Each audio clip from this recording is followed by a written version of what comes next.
tout ce qui bouge, vraiment tout, d'un simple grain de sable emporté par le vent jusqu'à une fusée qui part dans l'espace, eh bien tout ça possède une sorte d'énergie cachée. C'est l'énergie du mouvement lui-même. Une force qu'on peut observer bien sûr, mais qu'on peut aussi comprendre et même calculer. Allez, c'est parti, on plonge ensemble dans les secrets de l'énergie cinétique. Alors, ça peut sembler être une drôle de question. D'un côté, un ballon de foot qui file vers les buts, de l'autre, une énorme fusée qui s'arrache du sol. A priori, pas grand-chose à voir. Et pourtant, ils partagent un principe physique fondamental. Les deux sont en mouvement, et donc tous les deux possèdent cette forme d'énergie bien particulière, l'énergie de mouvement. Et voilà, le mot est lâché, l'énergie cinétique. On la note EC. Pour faire simple, c'est l'énergie qu'un objet gagne juste parce qu'il bouge. Un objet immobile, son énergie cinétique est de 0. Point. Dès qu'il se met en mouvement, hop, il emmagasine de l'énergie cinétique. C'est aussi simple que ça. Parfait. Maintenant qu'on a posé les bases, une question se pose. Qu'est-ce qui fait qu'un objet a beaucoup ou peu d'énergie cinétique? En fait, tout repose sur deux ingrédients, deux facteurs absolument essentiels. Et les voici, ces deux ingrédients. Le premier, c'est la masse. Ça, c'est assez intuitif, non? Plus un objet est lourd, plus il a d'inertie, et donc plus son énergie de mouvement sera grande. Le deuxième, c'est la vitesse. Et là aussi, ça tombe sous le sens, plus un objet file à toute allure, plus son énergie est importante. Pour que ce soit bien clair, prenons des exemples. Imaginez une voiture et un vélo qui roulent tous les deux à 15 km/h. La voiture, qui est bien plus massive, aura beaucoup plus d'énergie cinétique. Maintenant, prenons juste la voiture. À 50 km/h, elle a une certaine énergie. Mais à 100, son énergie cinétique explose. On voit bien que la masse et la vitesse sont les deux manettes qui règlent le niveau de cette énergie.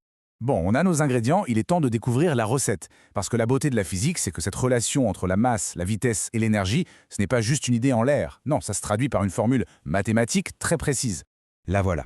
C'est une des équations les plus célèbres de la physique. L'énergie cinétique, EC, c'est égal à 1/2 multiplié par la masse m, multiplié par la vitesse v au carré. Et attention, ce petit carré sur la vitesse, il est hyper important. On va voir dans une seconde que c'est lui qui change toute la donne. Alors, avant de se jeter sur les calculs, il y a une règle d'or en physique. Il faut utiliser les bonnes unités, sinon c'est l'erreur assurée. Pour l'énergie, on parle en joules, avec un grand J. Pour la masse, on utilise le kilogramme, kilo. Et pour la vitesse, attention, c'est le mètre par seconde, mètre par seconde. C'est un point absolument crucial. Et justement, voilà le piège classique. Dans la vie de tous les jours, on parle en km/h pour une voiture, un vélo, c'est normal. Mais pour nos calculs de physique, il est impératif de faire la conversion en mètres par seconde. Si on oublie cette étape, le résultat sera complètement faux. Allez, assez de théorie, passons à la pratique. Rien de mieux qu'un petit exemple concret pour voir comment tout ça fonctionne. On va prendre un cas tout simple, une balle en mouvement. Suivons bien les étapes. D'abord, on pose notre formule. Ensuite, on liste les données qu'on a. Une masse de 0,5 kg et une vitesse de 4 mètres par seconde. Parfait, elle est déjà dans la bonne unité. Troisième étape, on remplace dans la formule. On écrit bien tout. 1/2 fois 0,5 kg fois, entre parenthèses, 4 mètres par seconde, le tout au carré. Le calcul nous donne 4 au carré, soit 16, qu'on multiplie par 0,5, puis encore par 1/2, et on obtient le résultat final, 4 joules. On l'a un peu teasé tout à l'heure, mais revenons sur le point le plus important, le plus contre-intuitif peut-être de cette formule, ce fameux carré sur la vitesse. C'est lui qui donne à la vitesse un impact énorme sur l'énergie cinétique. C'est la question piège par excellence. Spontanément, on se dit, bah oui, logique. On double la vitesse, on double l'énergie, ça paraît très normal, non? Eh bien, la physique nous réserve une surprise. La formule nous a déjà donné un indice.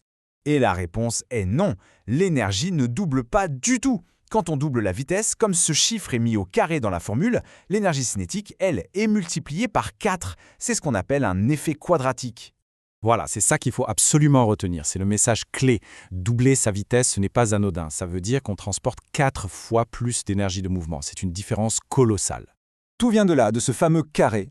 Alors que la masse a un impact linéaire, on double la masse, on double l'énergie, la vitesse, elle, a un impact exponentiel. C'est pour ça qu'elle est, de loin, le facteur le plus influent dans l'énergie cinétique d'un objet. Et cette notion de physique a une application très directe dans notre quotidien, la sécurité routière. Pourquoi est-on si strict avec les limitations de vitesse? Parce qu'une petite augmentation de vitesse, disons de 50 à 70 km/h, ne représente pas une petite augmentation d'énergie, mais une augmentation massive. Et en cas de choc, c'est toute cette énergie qu'il faut dissiper avec les conséquences qu'on imagine. La physique explique directement pourquoi ces règles sauvent des vies. Allez, pour terminer, une petite question pour réfléchir. Maintenant qu'on a compris ce pouvoir incroyable de la vitesse au carré, où est-ce que ça pourrait jouer un rôle? Pensez au sport, à la nature, aux technologies. C'est une super manière de commencer à regarder le monde qui nous entoure avec un œil un peu différent, un œil de physicien.